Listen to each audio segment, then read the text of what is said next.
Good morning and welcome to another session in the A4Q Testing Summit Edition 2025. I'm very happy to have with me Anna Mierzak. Hi, Anna.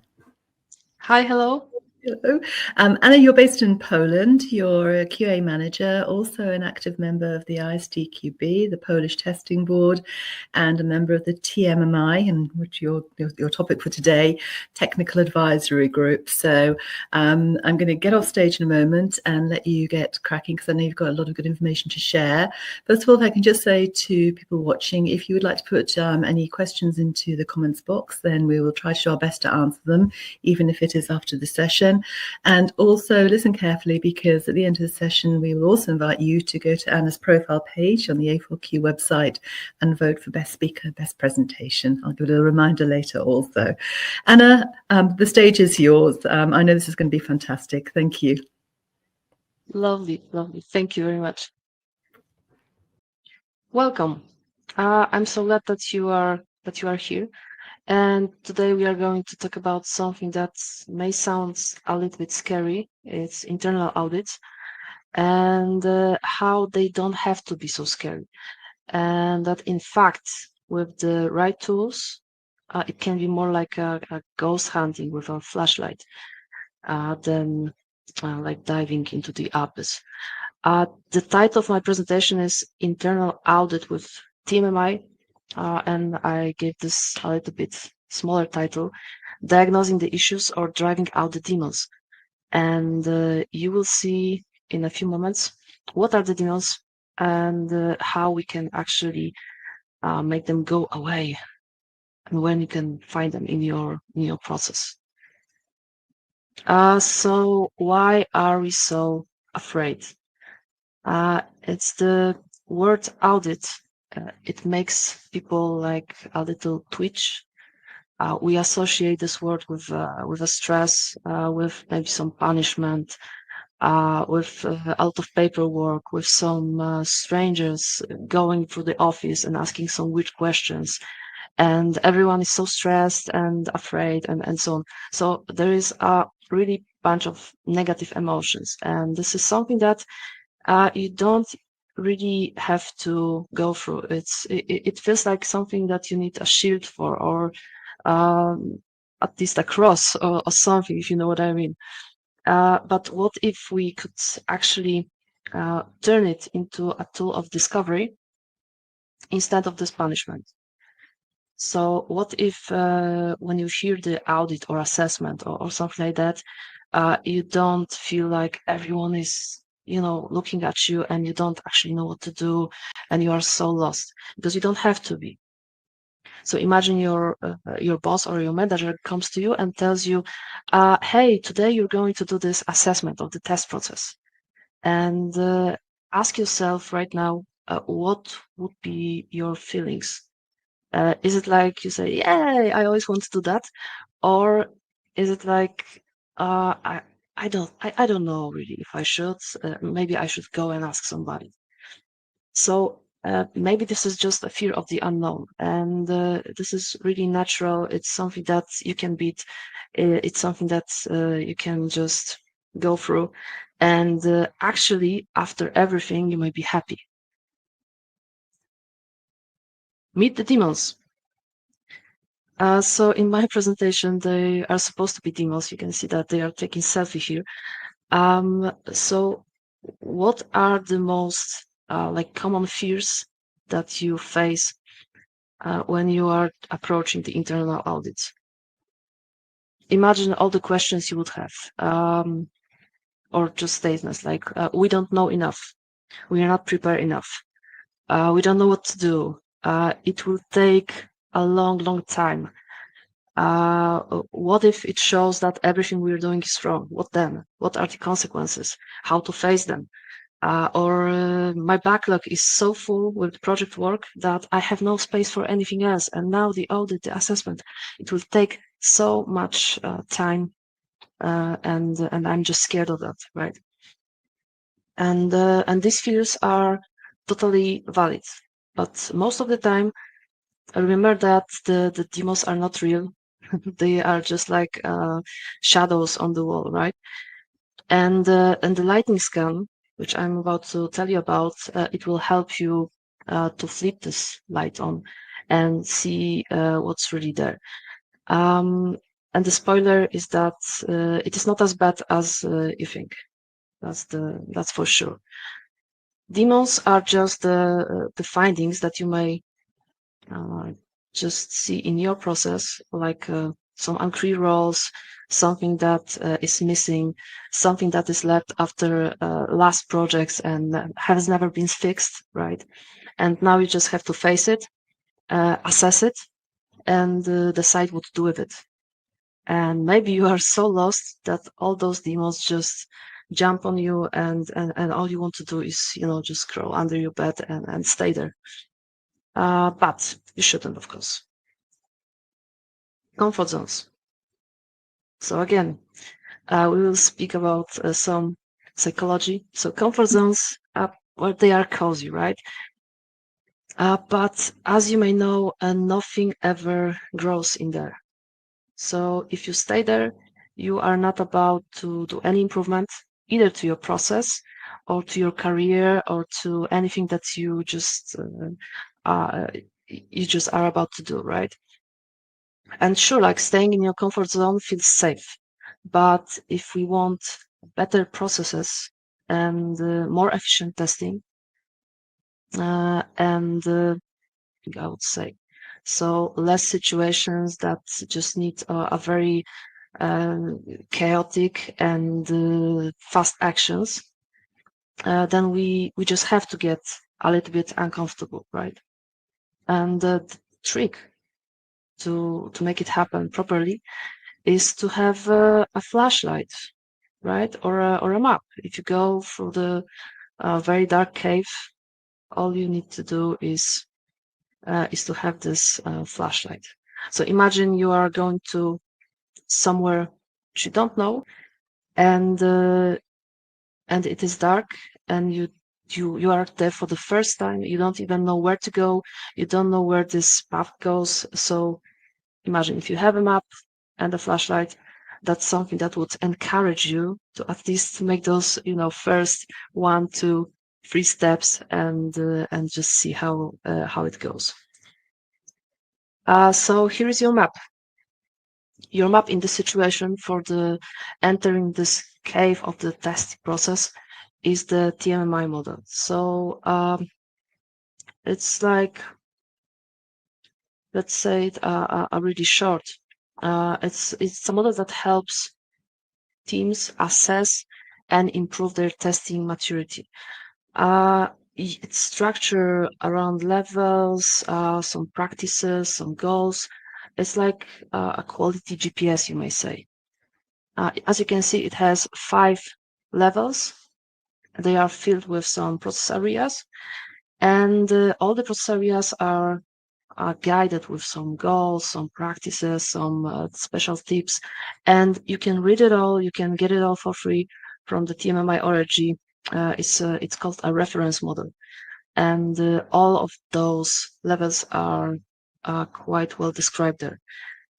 So think of it like quality GPS, like this map, like something that you can assess your process against. Because when your manager or your boss comes to you and tells you, hey, you are going to do the internal audits, or you are going to do the test process assessment, and you don't know how to actually check and what to take to create this assessment, what to assess it against, then you are totally lost. But in this time when you have the model and you can just look up and see what are the difference between what you are facing and what's in the model, that's the moment where you can actually do the assessment. So you can either read the whole reference model and look for some points, or you can use the flashlight. So that's the next thing I was telling you when going into this dark cave. So what is the flashlight? The flashlight is the lightning scan. You may already heard of it It's quite a fresh tool from the TMMi, and it was made because some people were just saying that reading the reference model is it's really good. It's something that can open your eyes and make you understand your own process much better. But on the other hand, it's quite not so easy as they thought it could be, right? Because you have to read the model, you have to read very carefully, you need to find the spots that match your process, and you have to make some conclusions. So what is Lightning Scan? Lightning Scan is like just an Excel file. It's an Excel file with some questions, and those questions are like guided questions. So like a friendly neighborhood exorcism tool for your demons, right? And it's very lightweight. It's based on the TMMi model, so all the questions are referring to the model, and you can think of it as a self-assessment that doesn't require like hours of preparations, some special certifications, some consultants, external guys, and so on and so on. You just answer guided questions, you reflect on the results, and you identify improvement opportunities, and you just do it fast, right? So that's something that you can actually do during your work, and it will not affect your backlog so much. And of course, you can get it from free from the TMMi website. We have just translated it to very many various languages. So I think you may even find the one in your own language, and yeah, you can just take it and just do it. What makes it awesome? It's kind of advertisement, for the Lightning Scan. But what makes it awesome? Well, it's really quick. It's really quick. It's painless. I mean, every meeting can be painless if you make it painless, right? And every meeting, as you may know, can be painful, right? It's always about you and the facilitator and how it will be run.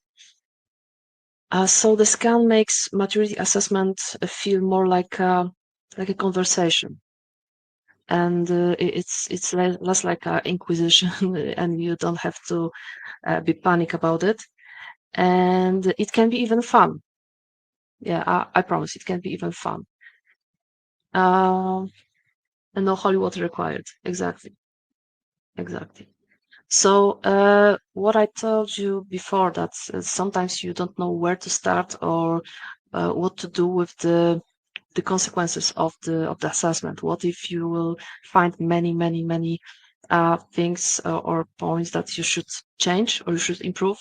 So after doing the lightning scan, you will see that the improvement paths are really clear and maybe not very easy to achieve, but some might be. You would say, okay, step by step, how to do it, how to run a lightning scan. So, sorry. So the first thing is to assemble a cross-functional group. Why? Because you may know your test process, but you may just think that you know your test process. Remember that it is a very wide thing. It touches many other processes in your company. And sometimes if you talk to devs, to DevOps, to analysts, and so on, they all can have a different point of view. Even to business users, if they are doing UATs, they can tell you a lot about the testing process, something that you may not know or you may not be aware of, even if you are the one who usually manages this process. So this is it, just the 5 steps. You don't need a consulting firm or consulting company. You don't need a giant budget. You don't need any exorcist, right? just a little curiosity, and what is very, very important, honesty. Because as you can see, the third point here is answer the questions honestly. Why? Because well, if you don't answer it honestly, then you may not have the right conclusions. Right? That's pretty simple. Sometimes you need to just look at it with a little bit, more eyes open than usually, and think about how it really is. So if I have a question, for example, is there a test policy in the organization? It doesn't mean that is this test policy in my head, or is it in draft, or is in preparation, something like that. The question is if this test policy is there, if it's published and well known to everyone involved in this process. Yeah. So if you would like to know even more in a more detailed way how to run this lightning scan, then I have prepared something for you. I will just share it in a moment. But getting back to this list, you create the meeting with those cross-functional group with many people from different process areas. You set the expectations of the assessment, and you need to make everyone understand that this is not judging, that we are about to explore and we are about to discover how our process works, if it needs any, like, a little bit polishing, if it needs some fixes, and where are we actually going, right? So you answer the questions, you review the results, and you identify areas for follow-up. Pro tips from the field, yes. I have done this kind of internal audits or assessments a few times already. So what I can tell you is, yeah, don't overthink the answers. The answers are very, very short and straightforward, and so should be your answers to the questions, right? So if there is a question, do you have are you doing the test planning, or is there a test strategy in place? Just answer it honestly, and you will see that the results are just as they should be, and then you have a very clear map for the improvement. Use a facilitator to stay neutral.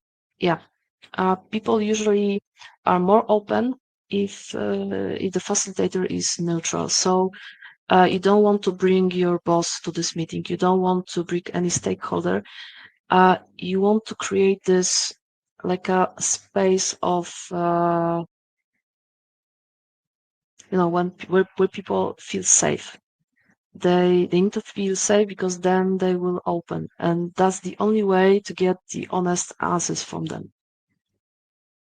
Capture of topic ideas for later. Yes, of course. So if you create this open space and everyone feels safe, then they may behave a little bit talkative, right? Because, well, we are people.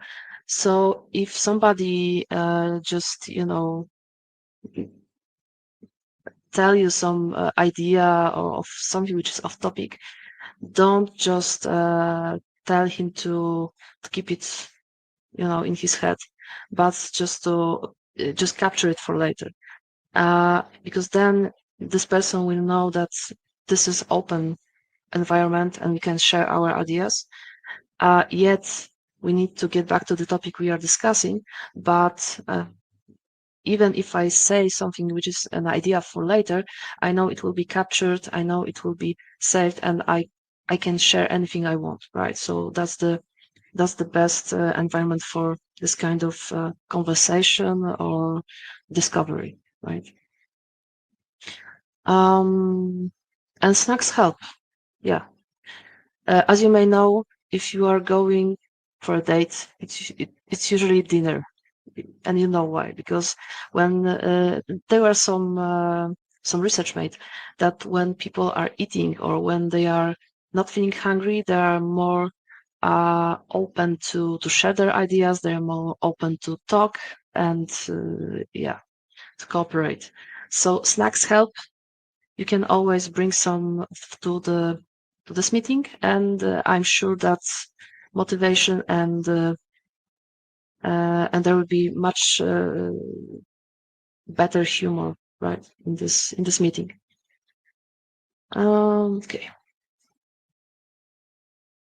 what you might actually discover. So imagine you have done this meeting, you've done the lightning scan.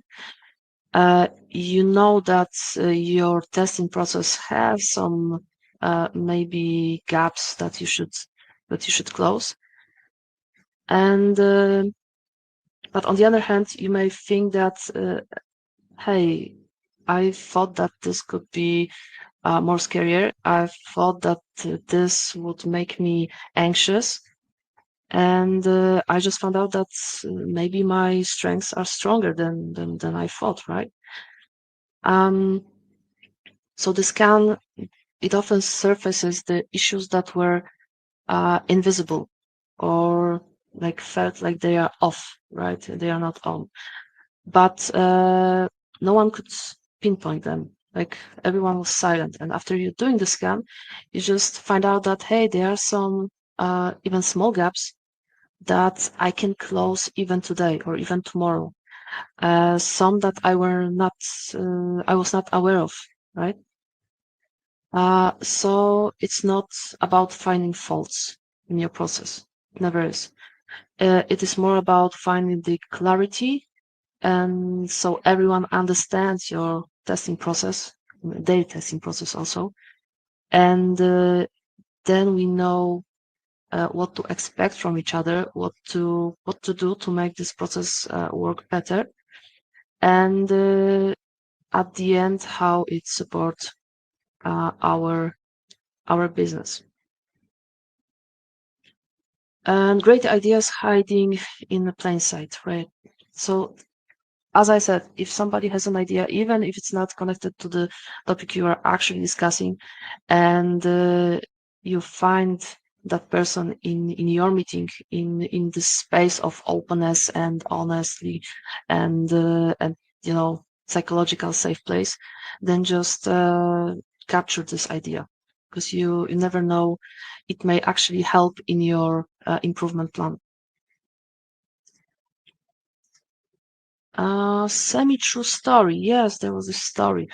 So, some time ago, I was helping a company which at the beginning it was just a startup, and their testing was more like bug fixing, like debugging, in the uh, very first stage of creating their software. And the CEO was doing the user acceptance tests, and they never have done any regression, right? So uh, it was kind of a sweet approach, and everything works until they started to grow. So when they started to grow, there were much more complex projects, out more of work, and it was not possible to go like this. So they just started to attach some stages to the process, and then it was just one big, as you may imagine, chaos. And after doing the lightning scan, it helped them look more precisely on the testing process and understand why those gaps are so important to fill, and what should they do to make it better.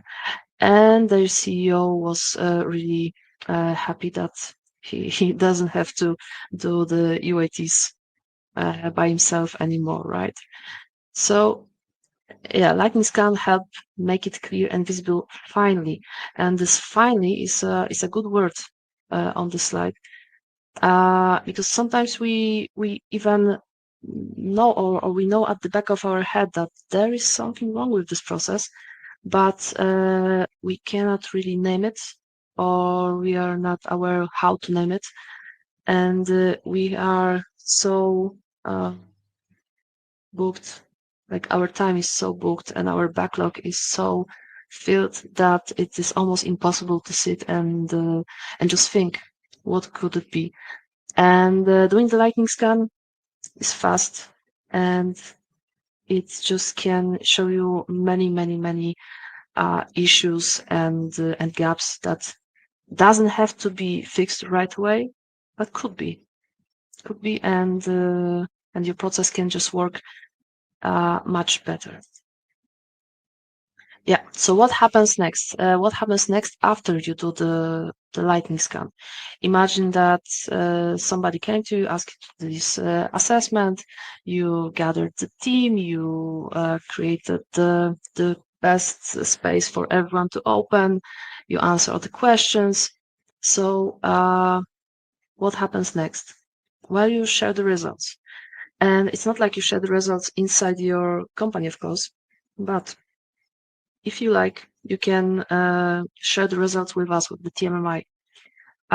We can let you know what you have done, what you could done better. We can tell you how to improve. We can help you and get you with some, I don't know, like better documentation or some white papers or anything like that, that could help you actually. We can show you the path that if you enjoy doing this assessment, how you can improve in your career to do it even better, right? Inside your company, you can discuss priorities. Why? Because if the lightning scan shows you few things to fix, that's fine, that's great.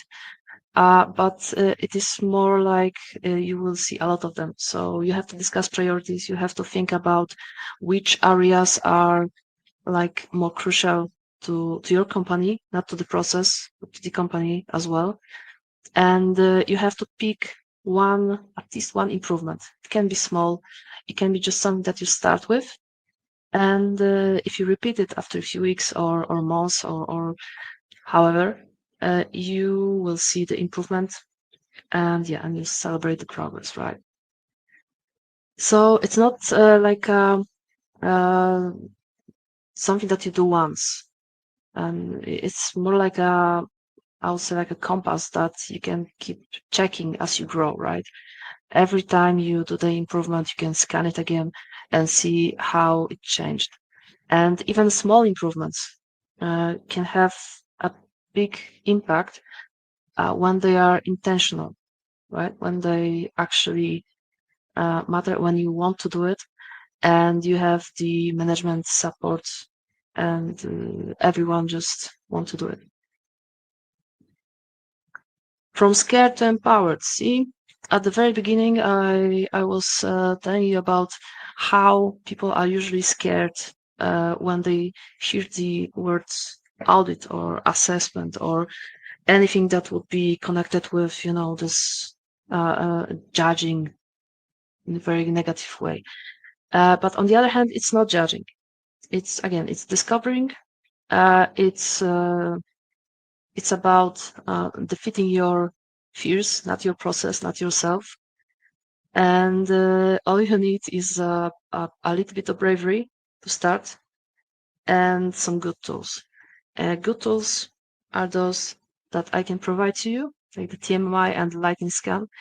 And with that, there is this transformation, right? And even if you think that, hey, no, I'm not ready, I shouldn't do it now, you are ready. You are more ready than you think. And auditing your own process, it's not like you admit a defeat that, hey, my process is bad, I did I'm doing it wrong. No, it's all about being brave enough to look at what it is and imagine what could it be, right? And now you have the tools that just makes it easier. bonus resource. Yeah, so I've created for you a one-pager, so it's more like two-page, but let's say it's one-pager with some tips, steps, and a checklist on how to start a light scan. I'll show you next slide how it looks. So there are 2 pages, just how to prepare for the light scan, how to plan it, how to run this meeting, how to run a light scan, what to do later. So some follow-up suggestions, plus some space for you to take notes if needed. So again, it is in here on some Google Drive, so don't worry, it's not a virus or something. And this is something that can make you start a little bit more, like smooth. It's like a simple guide. Yeah, and I think it should help you run your first lightning scan. If you were already running lightning scans before, then it's not really something that you should need. But for the starters, no spells required, just a real practical steps and something that you can actually do by yourself. Yeah, so that would be it. So final thoughts. Let's talk. It's your turn. If you have any questions or any demons you would like to name and tame, then again, this is the spot. This is the moment where we can talk.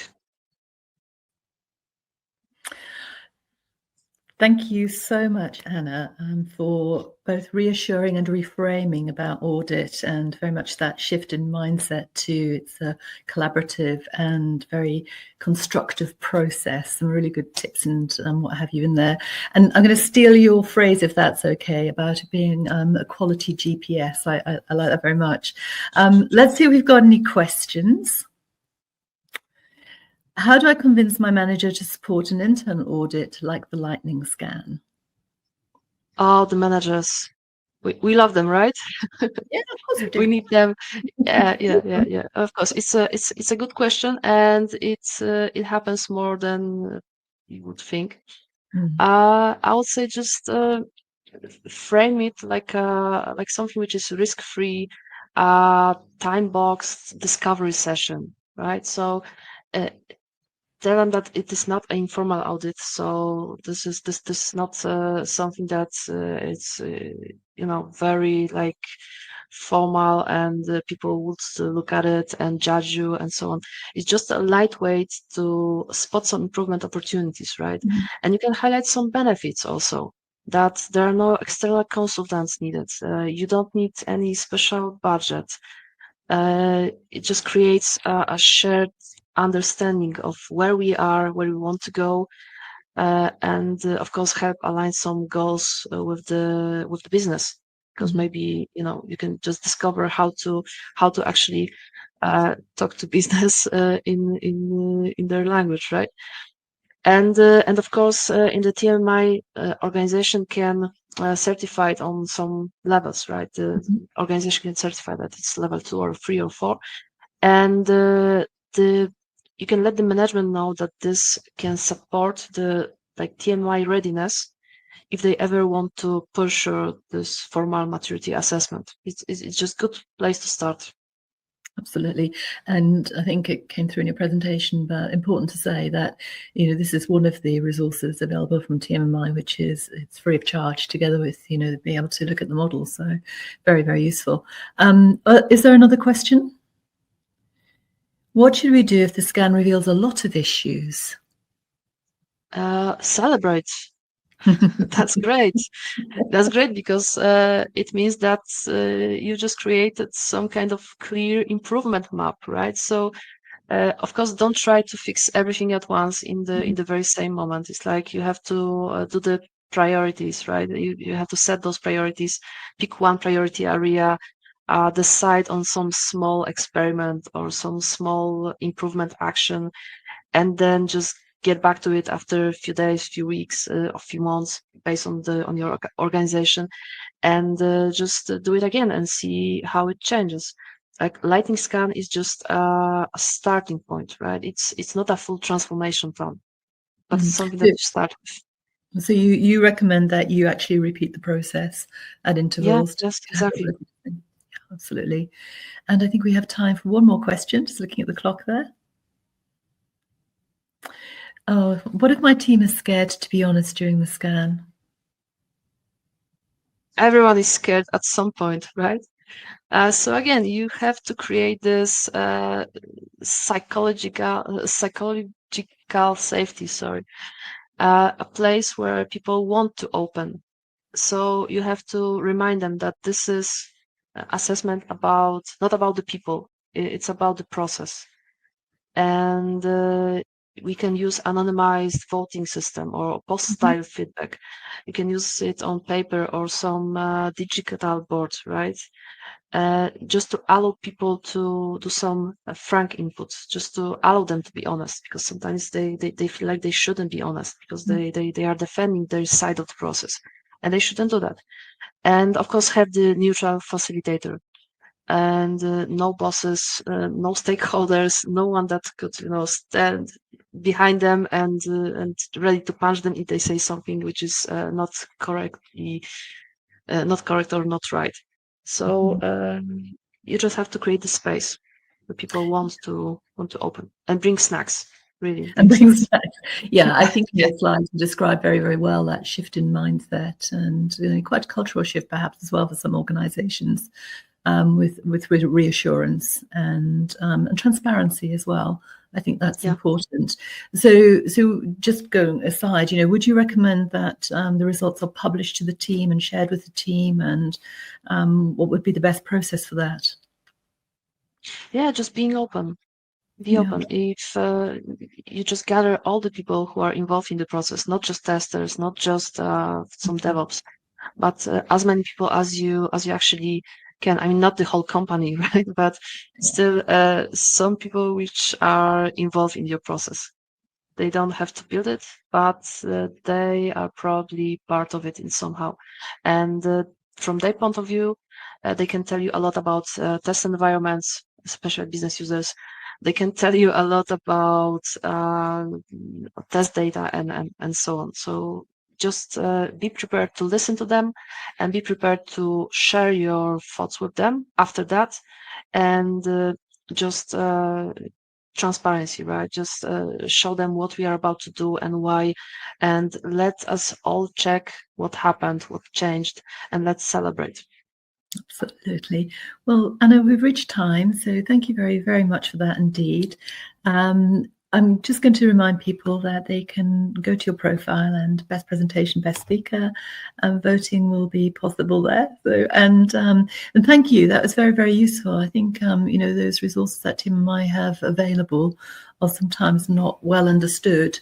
So a very useful session. Thank you so much, Anna, and thank you to everyone who's been watching.